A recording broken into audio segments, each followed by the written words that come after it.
Cette ville est remplie de monde. Bon. Et mauvais. Ils marchent sous le soleil, ou la pluie, dans la paix, ou le chaos. Certains attendent le bon moment pour frapper, comme un prédateur sur sa proie. Mais je suis là aussi. J'observe.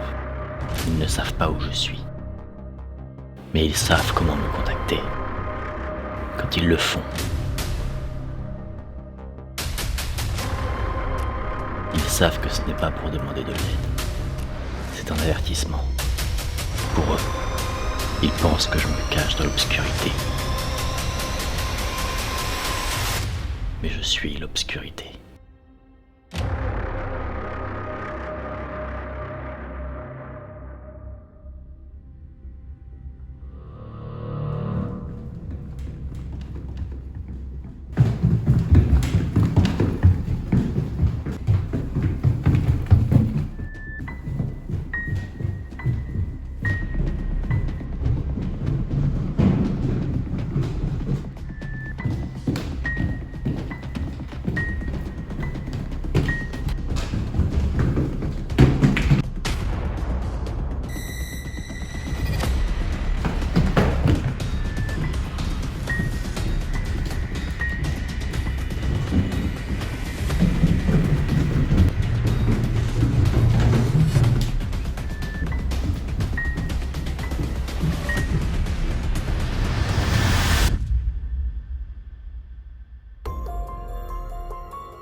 Le dimanche 31 octobre.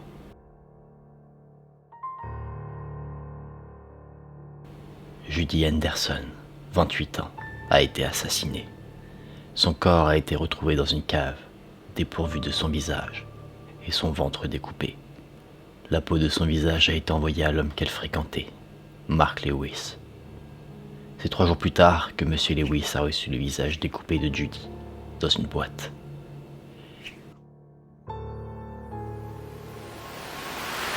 Qui étais-tu, Judy? Étudiante en médecine, tu as quitté ta province pour faire carrière dans une grande ville. Tu t'es donné toutes tes chances pour réussir. Un appartement modeste en bordure de la ville. Tu versais une partie de ce que tu touchais sur un compte bancaire pour ton petit frère. Tu voulais qu'il fasse de belles études. De bonnes notes, un cercle social restreint mais solide. Tu occupais ton temps libre en aidant les jeunes issus de quartiers défavorisés. On dirait que tu n'avais rien à te reprocher. Alors pourquoi quelqu'un a décidé de t'assassiner? Aucun suspect potentiel. Seulement un message, à l'attention de son compagnon, laissé par le tueur. Monsieur Lewis, abuseur des infortunés, entendez mon message. Ceci est votre avertissement. Vous privez des gens honnêtes d'un toit pour vos aspirations personnelles. Vous avez volé votre vie et votre fortune. laissez-moi vous dire que j'ai mis un point d'honneur à ternir vos projets. Bientôt, vous recevrez un souvenir de votre culpabilité. Bientôt, nous nous rencontrerons, sur Terre ou en enfer. Elle devait connaître son tueur, et son tueur l'a ciblé. Elle. La violence de son meurtre montre que c'était bien elle la cible, et pas le relais d'un avertissement. Qui es-tu? Vêtements bon marché, un masque suffisamment sombre pour masquer tes traits physiques. Tu as pris un minimum de précautions, assez pour que la police tourne en rond depuis 2 semaines. Le rapport d'autopsie indique que les entailles dans le ventre de Judy Anderson et la découpe de son visage ont été faits avec une précision chirurgicale. Il savait ce qu'il faisait. Le rapport indique également que Judy attendait un enfant. Est-ce que les caméras du quartier ont détecté quelque chose? Non, évidemment. Dis-moi, Judy, qui étaient tes proches? Mark Lewis, un homme de 38 ans, magnat de l'immobilier qui a fait fortune en proposant des logements insalubres à des prix exorbitants, à des personnes quasiment sans revenus. Un homme charmant mais dénué de moralité selon ses collègues. Au moins 5 personnes peuvent attester qu'il était bien là, en réunion, au moment du meurtre. Est-ce qu'il le couvre? Est-ce qu'il les a payés? Il est sans morale en affaires comme dans ses relations. Il est marié à Juliette Lewis, 37 ans, une chercheuse en biologie et trompé sa femme. Avec Judy Anderson, ils ont un fils de 4 ans. Ce n'est certainement pas lui. Des amis du couple ont déclaré qu'il en voulait un second, mais qu'ils avaient du mal suite à un accident de circulation qui a blessé Juliette. Il ne manquait qu'un second enfant pour que ce bonheur soit complet, aussi bien financièrement que sentimentalement. Judy Anderson était la babysitter du couple Lewis. Est-ce qu'elle aurait fait du chantage? Ça lui aurait coûté la vie. Non, elle n'avait aucune raison de faire ça. Elle n'a pas provoqué sa propre mort. Est-ce que Juliette Lewis aurait pu découvrir la liaison de son mari?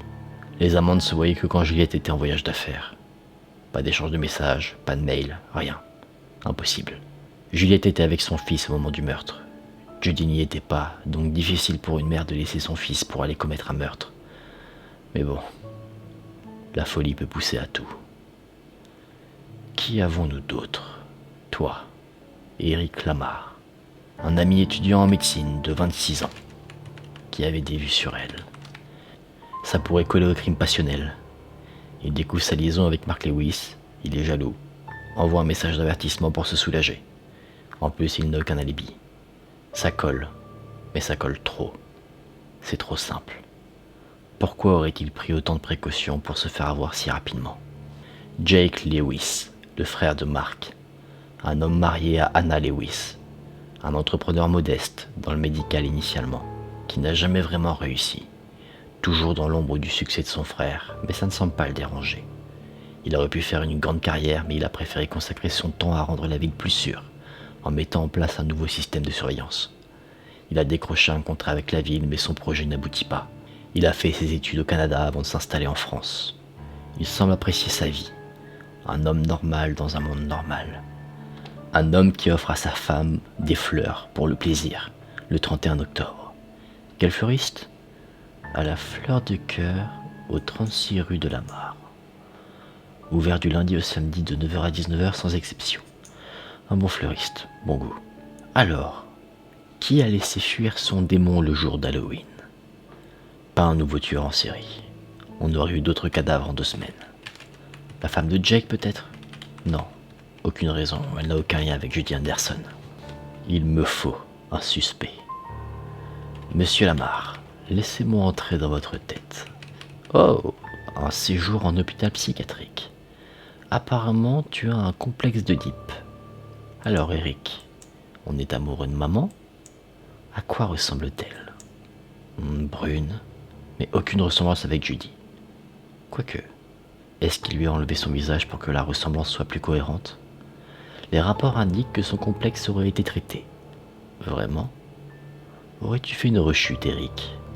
Dis-moi ce qu'il y a dans ton téléphone. Est-ce que tu as avoué ce que tu as fait? Peut-être à ta mère? Rien. Uniquement des messages de travail pour des travaux d'études. Tu sembles bien trop serein. mais visiblement en manque d'argent. Aurais-tu essayé d'extorquer la famille Lewis en passant par Judy? Elle refuse et tu la tues? Peut-être. D'ailleurs, d'où leur vient tout leur argent? Voyons voir. Oh! Il semblerait que le business soit une passion familiale. Les Lewis ont fait fortune dans l'importation. Mark était celui qui voulait changer son image en créant sa propre fortune. Il n'a jamais utilisé l'argent de ses parents. Néanmoins, il est le seul sur le testament. Pourquoi Jake n'y est pas? Qu'as-tu bien pu faire? Comment un homme bien sous tout rapport peut être exclu de sa propre famille? Un casier judiciaire peut-être? Non, rien. En tout cas en France. Voyons voir si tu as fait des bêtises pendant tes études. Wow! Alors sous l'homme sain se cache un agresseur. Tu faisais les poches des touristes pour te payer de la drogue. Pas bien ça. Dis-moi Jake, papa l'a appris et il avait trop honte pour te léguer l'héritage familial? Est-ce que tu caches quelque chose dans tes mails? Tiens, tu parlais avec Judy. Pourquoi? C'est comme si elle se confiait à toi. Elle savait qu'elle attendait un enfant, et toi aussi. Pourquoi dit-elle qu'elle ne veut pas le donner? Et pourquoi dis-tu que tu l'aiderais si besoin? À qui devait-elle le donner? Son dernier message disait « Elle sait, je n'ai plus le choix. » Qui sait? Jake parlait aussi à Mark, normal entre deux frères, mais la conversation semble tendue. Évidemment, ça parle d'héritage. Cette famille est une vraie poudrière. Et l'argent semble en être l'étincelle. Ça peut parfois poser des problèmes. On dirait que tu as tout, Mark, avec ton argent. Sauf une famille. Donc comme mon frère, tu as prêté pas mal d'argent à Jake pour ses affaires, dont tu n'as jamais revu la couleur. Et Judy semblait être au courant. Est-ce que Judy et Jake travaillaient ensemble? Je ne sais pas. Du côté de Mark, qu'est-ce que ça donne? Ouais, beaucoup de plaintes de locataires, des pubs pour des complexes d'appartements achetés, pour des mises en relation avec des mères porteuses, des dossiers et transactions financières. Attends, de quoi parlait le tueur déjà? D'une fortune volée? Pourquoi tu as dit ça? Est-ce que tu serais un client lésé, trompé par Mark? Jetons un coup d'œil à ton argent, Mark. Est-ce que ton argent est si sale que ça? Oh oh, oui il l'est. En tout cas, celui que tu as dans ta fortune personnelle. Des grosses sommes d'argent disparaissent des comptes de ton entreprise et arrivent comme par magie sur ton compte personnel. Aussi doué en magie que Houdini. Mais comme lui, ton tour a mal tourné, ça s'est su. Comme tes virements vers le compte bancaire de Judy. Tu pensais que ça ne se verrait pas, mais je l'ai vu. Pourquoi tu la payes comme ça? Est-ce que Juliette était au courant? Ses messages à elle semblaient montrer que oui. Est-ce qu'elle était complice? Dans ses mails, il y a pas mal de rapports d'examen psychologique. Qu'est-ce que c'est que ça? Alors Juliette, tu es victime d'absence. Des absences qui pourraient aller te faire commettre un meurtre? Apparemment, tes rapports montrent que tu vas de mieux en mieux visiblement. Mes félicitations. Mais aucun traitement n'a été pris. Comment tu as fait? Une bonne nouvelle peut-être? Une nouvelle qui pourrait changer ta vie? Chez elle, il n'y a que des rapports médicaux. Apparemment, tu tenais vraiment à ce deuxième enfant, on dirait. Et visiblement, impossible pour toi d'en avoir un naturellement. On dirait que ton comportement a aussi changé avec Judy.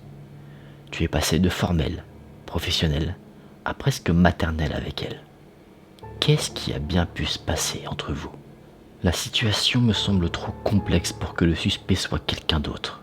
Mark, Jake, Eric, Juliette, un client. Quelque chose ne va pas. Et le mobile, ce serait quoi? La jalousie? La vengeance? Juste l'argent? Est-ce qu'on aurait menacé Mark de tuer Judy en échange d'argent? Est-ce que tu cachais des choses, Judy? Montre-moi. Qu'est-ce qu'il y avait dans ta tête? Tu étais en contact avec plusieurs centres d'aide pour des futures mères. Tu voulais garder ton bébé? Mais tu étais obligé de le donner à quelqu'un. Est-ce qu'on se serait servi de toi pour du chantage, pour obtenir quelque chose? Ah, il n'y a rien qui va forcément dans ce sens. Judy a été assassinée sans être prise en otage. Aucune demande de rançon. Aucun dilemme. Rien. Je sais que tout est là devant mes yeux. Ça y est, je le vois. Le secret n'est pas la solution. Il fallait gratter au fond pour que le rat sorte de sa cachette. Maintenant, je vais venir te chercher.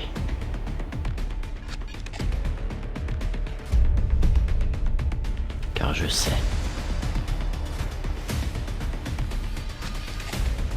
qui tu es.